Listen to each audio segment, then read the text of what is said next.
আপনি কি কখনো এমন কিছু চেয়েছেন যা আল্লাহ আপনাকে দেননি? তাহলে আসুন আজ একটা ভাইয়ের গল্প শোনাই। এই ভাই পেশায় সফটওয়্যার ইঞ্জিনিয়ার, আইটি সেক্টরে কাজ করত। বাড়ি দূর হওয়ায় যাতায়াতে অনেক সময় চলে যাচ্ছিল। বাসে করে অফিস যেতে প্রতিদিন দেরি হতো।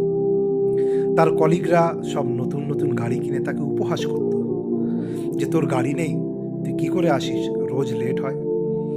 সে আল্লাহর কাছে দোয়া করত, হে আল্লাহ, শুধু আমাকে একটা ছোট গাড়ি দিলেই চলবে। কিন্তু কিছুই হচ্ছিল না। টাকা জুটছিল না, লোন আটকে যাচ্ছিল। কয়েক মাস পরে সে দোয়া করাই বন্ধ করে দিল। রাগে বা অভিমানে নয়, এটা ভেবে যে হয়তো এটা আমার কপালে নেই। কিন্তু সে তার কাজ মন দিয়ে করতে থাকলো। তারপরেই আমাদের এই ভাইয়ের জীবনে আসতো একটা টুইস্ট। 1 বছর পর অফিসের নতুন একটা ব্রাঞ্চ খুলল তার কাছের এলাকায়, তার বাড়ির অনেক কাছে। এবং তার ভালো কাজের জন্য তাকে সেই ব্রাঞ্চের ম্যানেজার করা হলো। তার মাইনেও বেড়ে গেল, দূরত্বও গেল কমে, হেঁটে পৌঁছানো যায় এরকম অবস্থা।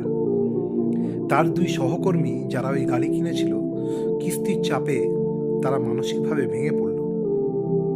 তাদের অবস্থা দেখে আমাদের এই ভাই মনে মনে বলল, হয়তো আল্লাহ আমাকে গাড়ি না দিয়ে ঋণের বোঝা থেকে বাঁচিয়েছিলেন।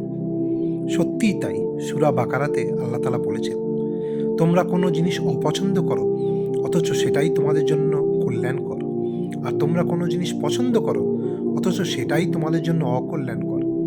আল্লাহ তাআলা ভালো জানেন, তোমরা জানো না।